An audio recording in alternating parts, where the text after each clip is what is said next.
In this video, we're going to be taking a look at Word page 34 on Word 34, and this is checking spelling and grammar. We're still using the same file that we ended off with the previous video, our last step on our last video was to save it. And in this case, when you finish typing and revising a document, you can actually use the spelling and grammar command to search the document for any misspelled words or grammatical errors. The spelling and grammar checker flags possible mistakes, suggests correct spellings, and offers remedy for grammar errors such as subject-verb agreement, repeated words, and punctuation. You use the spelling and grammar checker to search your press release, in this case, for errors. But before beginning the search, you set the spelling and grammar checker to ignore words such as quas that you know that are spelled correctly. And so that's what we're actually going to do, because we understand that the spelling and grammar checker is not perfect on here. It doesn't understand names on some names that's on there. And this is going to give us a chance to actually go through and allow us to help train Word to understand what words are spelled correctly and what words are not spelled correctly for us. So what we're going to do is we're going to take a look at step 1 on page 34. And step 1 tells us that we're going to right-click Quas in the headline. So notice that right here we have Catherine Quas to speak in QST's Wanderlust Travelog series. We're going to right-click this. And when we right-click it, it's giving us a suggestion of QUOS on there, which is incorrect. And this shortcut menu indicates that suggestions for the correct spelling is QUOS, just the QOS. You can correct that individual spelling and grammar error by right-clicking it, the text that's underlined with a red or green wavy line, and selecting the correction. Although in this case, QUOS is not in the dictionary. However, this is spelled correctly. So what we're going to do in this case is we're going to jump down to step 2, in which we click on Ignore All. And you'll notice that everywhere that the QUOS, the name QUOS appears, is now no longer highlighted or underlined in red.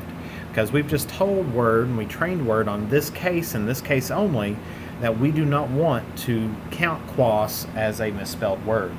And if Word flags a name that is misspelled, you just right-click this and ignore all, and you can move on. And you can say, well, it's no longer going to check for this at this time. Step 3 tells us we're going to press our Control and then our Home key. And that's on your keyboard. You press the Control plus the Home key at the same time period, and once again, that moves your insertion point to the top of the document. We were right here, now we are up here. Then it tells us that what we're going to do is we're going to use a brand new tab that we haven't used in this class before, and that's the Review tab. And then, so we go up here to our tabs, and there's the Review tab. When we click on it, notice the ribbon changes.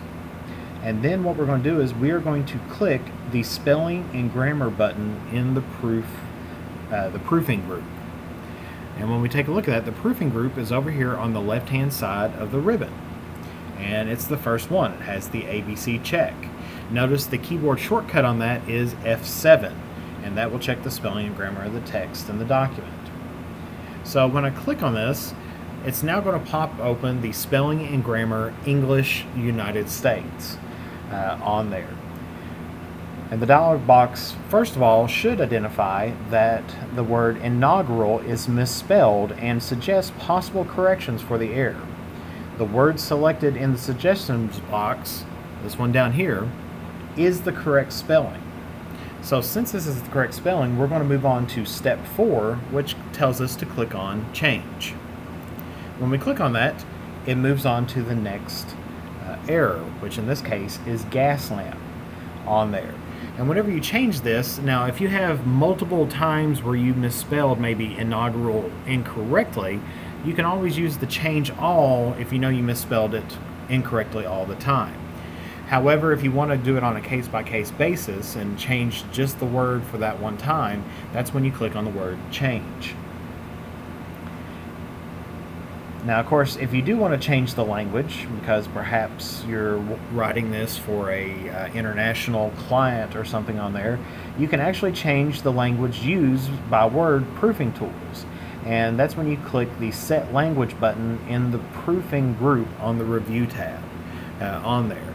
And it's deselected right now where we have this open, but there's the Set Language, and you can set it for different types of language. So if you are in a Spanish class, for example, and you're writing a letter in Spanish, the English dictionary is not going to understand those words. However, if you change that up to Spanish, it's actually going to help you out in that case to be able to write this document in that language.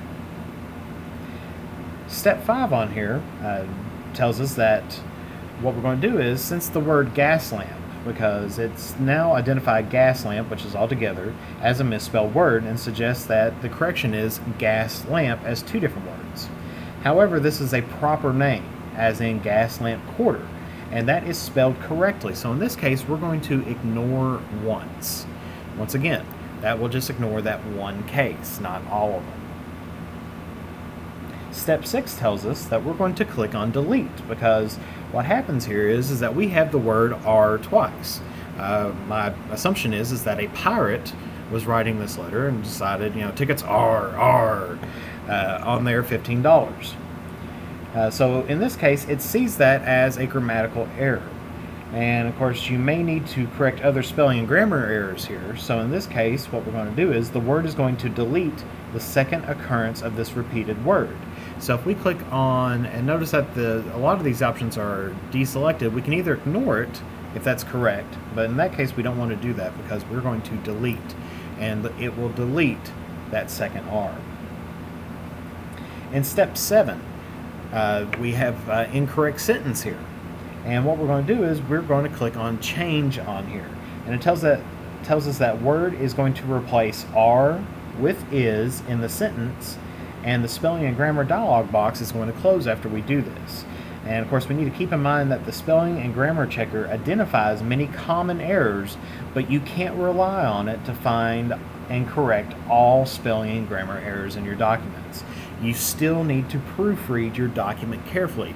I always call it do a reality check. When you take a look at this, does it make sense to you when you read it? Does it sound good? Does it flow? And those are some of the things you need to do that Word cannot do for you on here. Of course, if Word does not offer a valid correction, you can always correct this yourself. Sometimes it may not know what you're trying to do, and in that case, you can always correct it yourself. But in this case, step 7, we are going to click on change. And notice that we could actually select whichever option we think is best.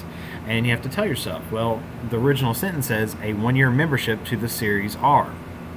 Well, it's a 1-year membership, so it's a singular thing. Whenever you use singular, you have to use is. When you're talking about plural, that's when you use are. So in this case, we want to make it say a 1-year membership to the series is. So we're going to click on change. And that has been changed, but also it tells us the spelling and grammar check is now complete. So what we're going to do is, this is step 8, we're going to click OK to complete the spelling and grammar check. Press our Control key plus Home to move us all the way up to the top of the document, and then we're going to save our document. Now, of course, remember that you can insert text with autocorrect, and that is another thing that's on there, because as you type, autocorrect automatically corrects many of your commonly misspelled words. And you can actually create your own autocorrect entries. That way, so that you can either quickly insert text that you type often, maybe like your name, on there. And it says, for an example, if we would want to create an autocorrect entry so that the name Ron Dawson is automatically inserted whenever we type in just RD on there, we can do that. And it tells us you create autocorrect entries and customize other autocorrect and auto-format options using the autocorrect dialog box. To get to that, it tells us to open the autocorrect dialog box. The first step that we have to do is click on the Office button. Once we click on the Office button, we have to go all the way down here to the bottom where it says Word Options. You see that we see Word Options, and then there's Exit Word. It's all the way down here at the very bottom where it says Word Options. We click on that, and these are this is where you can change some of the defaults in Word. Now, in this case, what we're going to do is we're going to click on the Proofing tab. And now you'll notice the very first thing that's up here is the Autocorrect Options, and that's what we want to click on.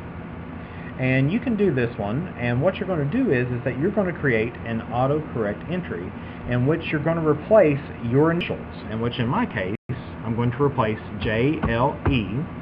And of course you notice I already have one on here for this where it tells that there's my full name. You can type in your name here, and then you can replace it with the text. So you would just type in your name. Once you have that in there, and I'm just going to shorten this up so I can show you a new one that's on there. If I just put in JE, and I'm going to have that just as Jeff Irwin, I can click on Add here and notice that there is the addition. Whenever I hit JE, it's going to give me the name Jeff Irwin. Now, of course, you can take a look through all the others. I mean, these are all different things that it's going to do automatically when it corrects. When you have that completed, we're just going to click on OK, and that's going to close the Autocorrect English dialog box, and we're going to click OK here. Now notice, if I go to this contact here, and I'm going to delete out my name, press Enter to get my space back, and if I type in JE and hit the space button, or the space bar on my keyboard, notice it typed in my name. And that is an excellent tool that you can use with autocorrect. Well, that concludes the information that's on page Word 34 and Word 35, checking spelling and grammar. On the next page, we're going to be talking about researching information. So make sure that you do save your document, and you can move on to the next video.